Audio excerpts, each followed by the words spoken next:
Guy de Maupassant, le protecteur. Il n'aurait jamais rêvé une fortune si haute. Fils d'un huissier de province, Jean Marin était venu, comme tant d'autres, faire son droit au quartier latin.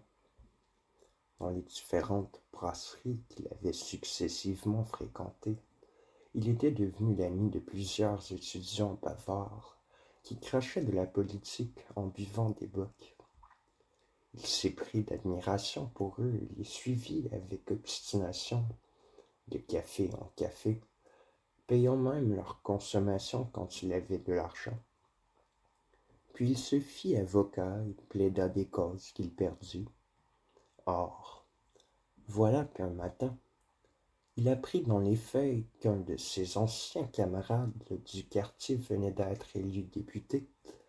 Il fut de nouveau son chien fidèle, l'ami qui fait les corvées, les démarches, qu'on envoie chercher quand on a besoin de lui, et avec qui on ne se gêne point.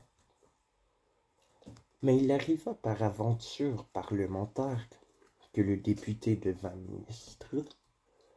6 mois après, Jean Marin était nommé conseiller d'État.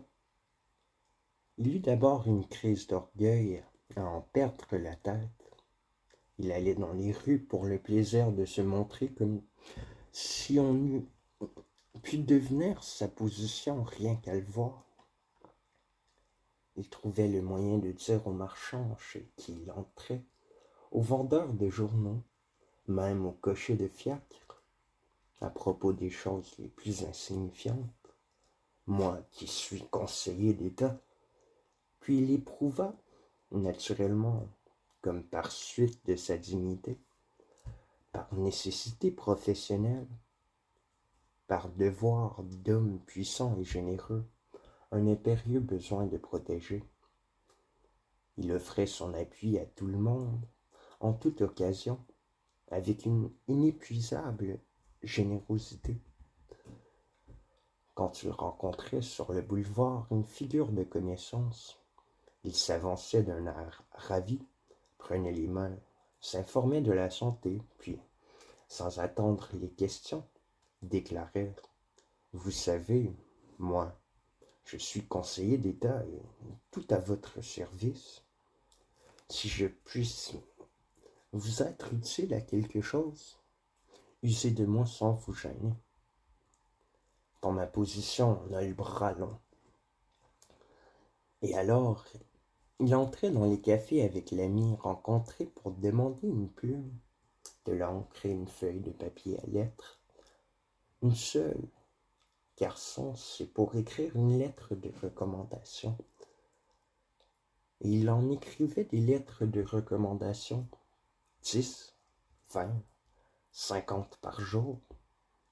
Il en écrivait au café américain, chez Bignon, chez Tortoni, à la Maison Dorée, au café riche, au Helder, au café anglais, au napolitain, partout, partout. Il en écrivait à tous les fonctionnaires de la République, depuis les juges de paix jusqu'aux ministres. Il était heureux, tout à fait heureux. Un matin, comme il sortait de chez lui pour se rendre au Conseil d'État, la pluie se mit à tomber.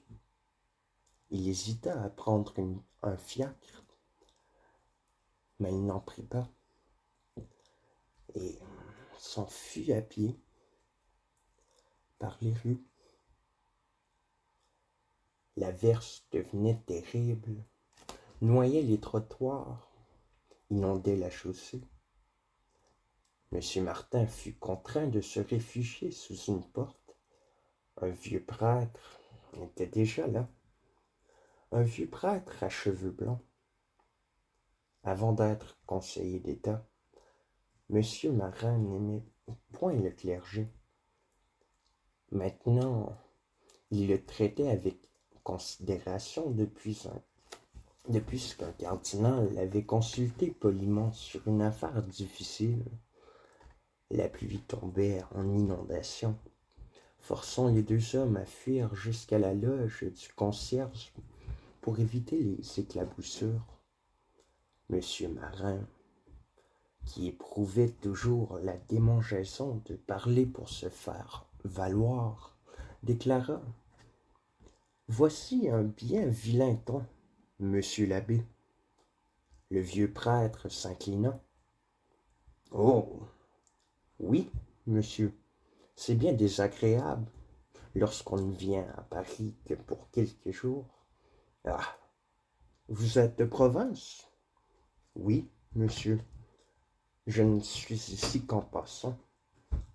En effet, c'est très désagréable d'avoir de la pluie pour quelques jours passés dans la capitale.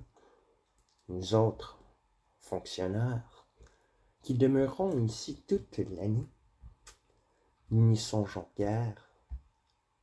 L'abbé ne répondait pas. Il regardait la rue où l'averse tombait moins pressée. Et soudain, prenant une résolution, il releva sa soutane comme les femmes relèvent leurs robes pour passer les ruisseaux. Monsieur Marin, le voyant partir, s'écria: Vous allez vous faire tremper, monsieur l'abbé. Attendez encore quelques instants, ça va cesser.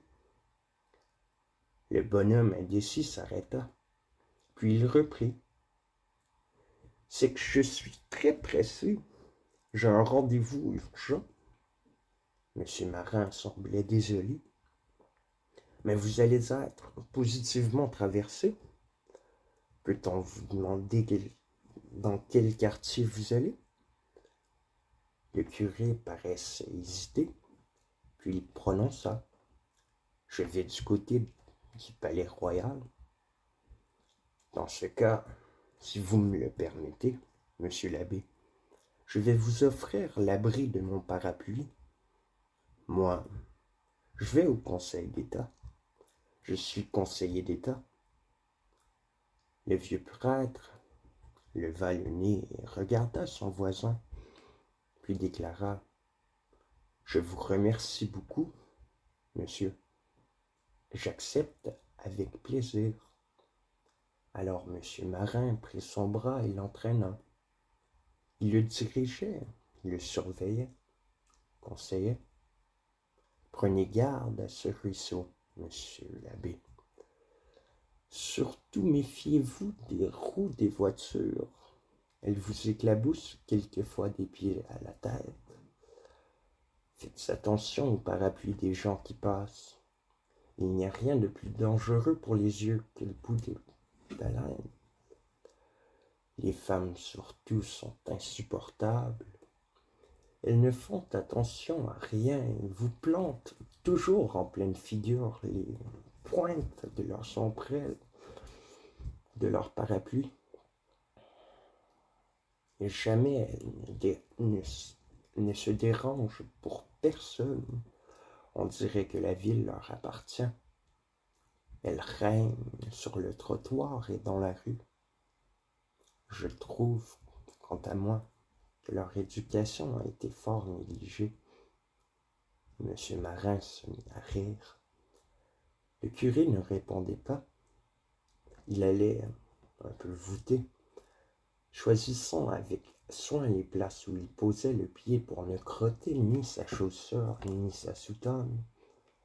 Monsieur Marin reprit: C'est pour vous distraire un peu que vous venez à Paris, sans doute? Le bonhomme répondit: Non, j'ai une affaire. Mais est-ce une affaire importante? Oserais-je vous demander de quoi il s'agit? Si je puis vous être utile, je me remets à votre disposition. Le curé paraissait embarrassé. Il murmura: Oh, c'est une petite affaire personnelle, une petite difficulté avec mon évêque. Cela ne vous intéressait pas. C'est une affaire d'ordre intérieur, matière ecclésiastique. Monsieur Marin s'empressa. Mais c'est justement le Conseil d'État qui règle ces choses-là. En ce cas, usez de moi. Oui, monsieur, c'est aussi au Conseil d'État que je fais. Vous êtes 1000 fois trop bon. J'ai à voir monsieur le repère et monsieur Savon, et aussi, peut-être, monsieur Petitpas. Monsieur Marin s'arrêta net. Mais ce sont mes amis, monsieur l'abbé, mes meilleurs amis, d'excellents collègues, des gens charmants, charmants. Je vais vous recommander à tous les trois, et chaudement. Comptez sur moi. Le curé remercia, se confondit en excuses, balbutia 1000 actions de grâce. Monsieur Marin était ravi. Ah, vous pouvez vous vanter d'avoir une fière chance, monsieur l'abbé. Vous allez voir que, grâce à moi, votre affaire ira comme sur des roulettes. Ils arrivaient au Conseil d'État. Monsieur Marin fit monter le prêtre dans son cabinet, lui offrit un siège, l'installa devant le feu, puis prit place lui-même devant la table et se mit à écrire. Mon cher collègue, permettez-moi de vous recommander de la façon la plus chaude un vénérable ecclésiastique, des plus dignes et des plus méritants, monsieur l'abbé. Il s'interrompit et demanda « Votre nom, s'il vous plaît ?» L'abbé Ceinture. Monsieur Marin se remit à écrire « Monsieur l'abbé Ceinture, qui a besoin de vos bons offices pour une petite affaire dont il vous parlera. Je suis heureux de cette circonstance qui me permet, mon cher collègue, » et il termina par les compliments d'usage. Quand il lui écrit les 3 lettres, il les remit à son protégé qui s'en alla après un nombre infini de protestations. Monsieur Marin accomplit sa besogne, rentra chez lui, passa la journée tranquillement, dormit en paix, se réveilla enchanté et se fit apporter les journaux. Le premier qu'il ouvrit était une feuille radicale. Il lut « Notre clergé et nos fonctionnaires, nous n'en finirons pas d'enregistrer les méfaits du clergé. Un certain prêtre, nommé Ceinture, convaincu d'avoir conspiré contre le gouvernement existant, accusé d'actes indignes que nous n'indiquerons même pas, soupçonné en outre d'être un ancien jésuite métamorphosé en simple prêtre, cassé par un évêque pour des motifs qu'on affirme inavouables, et appelé à Paris pour fournir des explications sur sa conduite, a trouvé un ardent défenseur dans le nommé Marin, conseiller d'État, qui n'a pas craint de donner à ce malfaiteur en soutane les lettres de recommandation les plus pressantes pour tous les fonctionnaires républicains, ses collègues. Nous signalons l'attitude inqualifiable de ce conseiller d'État à l'attention du ministre. M. Marin se dressa d'un bond, s'habilla, courut chez son collègue Petitpas qui lui dit « Ah, ça, vous êtes fou de me recommander ce vieux conspirateur ?» M. Marin, éperdu, bégaya. « Mais non, voyez-vous, j'ai été trompé. Il avait l'air si brave. Il m'a joué. Il m'a indignement joué. Je vous en prie, faites-le condamner sévèrement, très sévèrement. » Je vais écrire. Dites-moi à qui il faut écrire pour le faire condamner. Je vais trouver le procureur général et l'archevêque de Paris. Oui, l'archevêque, et s'asseyant brusquement devant le bureau de M. Petitpas, il écrivit: Monseigneur, j'ai l'honneur de porter à la connaissance de votre grandeur que je viens d'être victime des intrigues et des mensonges d'un certain abbé Ceinture qui a surpris ma bonne foi. Trompé par les protestations de cet ecclésiastique, j'ai pu. Puis, quand il eut signé et cacheté sa lettre, il se tourna vers son collègue et déclara: Voyez-vous, mon cher ami, que cela vous soit un enseignement, ne recommandez à jamais personne